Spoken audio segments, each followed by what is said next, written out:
महाभारत के काल को धन संपत्ति और समृद्धि के लिहाज से भारत का स्वर्ण युग कहा जाता है। इस महान महाकाव्य में धन, वैभव, बड़े बड़े महल, स्वर्ण, आभूषणों और विशाल सेनाओं की कहानियां भरी पड़ी हैं। लेकिन क्या आपने कभी सोचा है कि उस युग में कौरव और पांडवों में से कौन अधिक संपन्न थे? किस गुप्त खजाने ने पांडवों की किस्मत बदल दी? आइए इस रहस्य से पर्दा उठाते हैं। कहा जाता है कि महाभारत का दौर भारत के लिहाज से समृद्धि और वैभव का दौर था। दौलत और वैभव खूब था, खाने पीने की कोई कमी नहीं थी। लेकिन क्या आपको मालूम है कि उस दौर में कौरव ज्यादा अमीर थे या पांडव? जब तक पांडव हस्तिनापुर में कौरवों के साथ रहते थे, उनके पास कुछ नहीं था।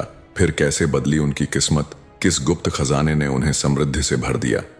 महाभारत काल में धन और संपत्ति की तुलना करें तो कौरवों की संपत्ति पांडवों से अधिक थी, लेकिन समय के साथ हालात बदले।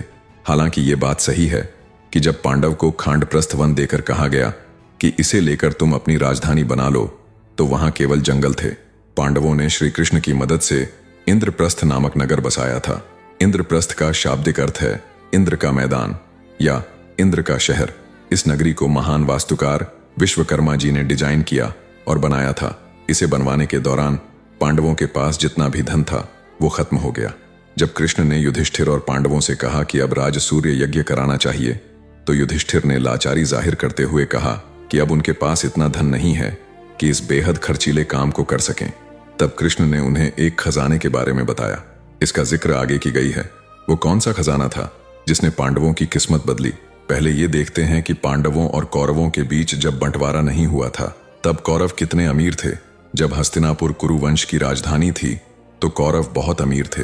हस्तिनापुर पूरे आर्यावर्त के सबसे शक्तिशाली और समृद्ध राज्यों में से एक था। राजकोष, सेना, हाथी घोड़े और जमीन की दृष्टि से कौरव बहुत धनवान थे। दुर्योधन के पास सोने के महल थे और वह राजाओं को दान देता था, जिससे उसकी समृद्धि और वैभव सिद्ध होता है। ये तो कहा भी गया है कि दुर्योधन उस दौर के सबसे धनी लोगों में गिना जाता था। कौरवों के सबसे बड़े भाई दुर्योधन के पास हस्तिनापुर राज्य का विशाल कोषा था। वह एक शक्तिशाली राजकुमार था। उसके पास बहुत बड़ी सेना और धन संपत्ति से भरा खजाना था। जब तक पांडव यानी युधिष्ठिर, भीम, अर्जुन, नकुल और सहदेव हस्तिनापुर में रहते थे, उनके पास व्यक्तिगत रूप से कुछ भी नहीं था। जब राज्य विभाजन हुआ तो उन्हें एक बंजर भूमि मिली, जिसे उन्होंने माया सभ्यता की मदद से स्वर्ग के समान बना दिया। इसमें कृष्ण और मय दानव ने भी सहायता की। इसके बाद ही युधिष्ठिर और पांडवों की संपत्ति तेजी से बढ़ी। अब आइए हम आपको बताते हैं कि इंद्रप्रस्थ को राजधानी बनाने के बाद जब पांडवों के पास खजाना खाली हो गया, ऐसे में उन्हें किस राजा का छिपा हुआ खजाना मिला जिसने उन्हें अमीर बना दिया। ये कहानी भी दिलचस्प है। जब युधिष्ठिर राजसूय यज्ञ कराना चाहते थे, तब उनके पास पर्याप्त धन नहीं था कि वे इस विशाल अनुष्ठान को संपन्न कर सकें। तब इस समस्या का समाधान भगवान श्री कृष्ण ने किया। श्री कृष्ण ने उन्हें एक गुप्त खजाने के बारे में बताया। यह खजाना प्राचीन काल के राजा मरुत का था। उन्होंने युधिष्ठिर को मरुतों का खजाना हासिल करने की सलाह दी। राजा मरुत तो स्वर्गवासी हो गए, लेकिन खजाना धरती पर ही रह गया। यह खजाना हिमालय की गुफाओं में छिपा था। ना तो इसके बारे में किसी को मालूम था और ना ही कोई इसको पा सका था। तब कृष्ण ने न केवल इसके बारे में बताया, बल्कि ये भी बताया कि ये कहां और कैसे मिलेगा। इस खजाने को लाने के लिए भीम को भेजा गया। उन्होंने इसे खोज निकाला। यह खजाना स्वर्ण, बहुमूल्य रत्नों और अन्य संपदाओं से भरा हुआ था।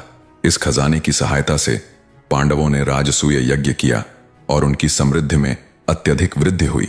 राजसूय यज्ञ के बाद पांडवों की समृद्धि चरम पर थी, लेकिन इसके बाद दुर्योधन ने छल से जुए में पांडवों को हराया। इस हार के परिणाम स्वरूप उनकी पूरी संपत्ति, राज्य, धन, सेना को दुर्योधन ने अपने कब्जे में कर लिया। इस समय कौरवों के पास फिर सबसे ज्यादा धन संपत्ति हो गई। पांडवों के पास कुछ भी नहीं बचा और उन्हें 13 वर्षों के वनवास पर जाना पड़ा। वनवास के दौरान पांडवों ने अपने संपर्क कई राजाओं से बेहतर किए। जब महाभारत का युद्ध हुआ तो वो अपने गठजोड़ के कारण ताकतवर हो चुके थे। महाभारत युद्ध में कौरवों की संपत्ति, सेना और राज्य सभी का विनाश हो गया। युद्ध के बाद युधिष्ठिर राजा बने। अब पांडवों के पास अपार संपत्ति थी, लेकिन उन्होंने इसे राज्य की सेवा में लगाया। महाभारत काल में कई और लोग भी खास अमीर थे, जिनके पास अपार धन संपत्ति थी। वो आर्थिक रूप से बहुत संपन्न थे। कर्ण, दानवीर कर्ण के पास अंग देश का राज्य था। वो भी बहुत धनी थे। उन्होंने अपनी दानवीरता के लिए अपनी सारी संपत्ति दान कर दी थी। भीष्म पितामह के पास भी अपार संपत्ति थी। वह कुरुवंश के सबसे सम्मानित और शक्तिशाली व्यक्तियों में से एक थे। द्रुपद, पांचाल के राजा द्रुपद भी बहुत धनी थे। उनकी पुत्री द्रौपदी का विवाह पांडवों से हुआ था। राजा विराट मत्स्य देश के शासक थे और उनके पास अपार संपत्ति, विशाल सेना और घोड़े थे। यह वही राजा हैं जिनके यहां पांडवों ने अज्ञातवास के दौरान शरण ली थी। श्री कृष्ण को भी उनकी दिव्य शक्तियों और संपत्ति के लिए जाना जाता था। वे द्वारका के राजा थे। उनके पास अपार धन संपत्ति थी। कुबेर थे सबसे धनवान। कुबेर उस दौर में सबसे धनवान थे, लेकिन वह मानव नहीं थे बल्कि देवता माने जाते थे। वह देवताओं के कोषाध्यक्ष माने जाते थे। सैकड़ों यक्ष हमेशा उनके अपार खजाने की रक्षा करते रहते थे। उनके पास त्रिलोक का खजाना था, जिसे निधि कहा जाता है। निष्कर्ष, महाभारत के काल में धन संपदा की कोई कमी नहीं थी। प्रारंभ में कौरव सबसे अधिक धनवान थे, लेकिन समय के साथ पांडवों ने अपनी किस्मत बदली और समृद्ध हुए। मरुतों के खजाने की प्राप्ति उनके लिए एक महत्वपूर्ण मोड़ साबित हुई। हालांकि अंत में युद्ध ने सभी को प्रभावित किया और पांडवों ने अपनी संपत्ति को जन कल्याण में लगा दिया। यह काल न केवल वीरता और नीति का युग था, बल्कि यह धन और वैभव के अद्भुत उदाहरणों से भी भरा हुआ था। यहां दी गई सभी जानकारियां सामाजिक और धार्मिक आस्थाओं पर आधारित हैं। DN जर्नी इसकी पुष्टि नहीं करता। इसके लिए किसी एक्सपर्ट की सलाह अवश्य लें। धन्यवाद।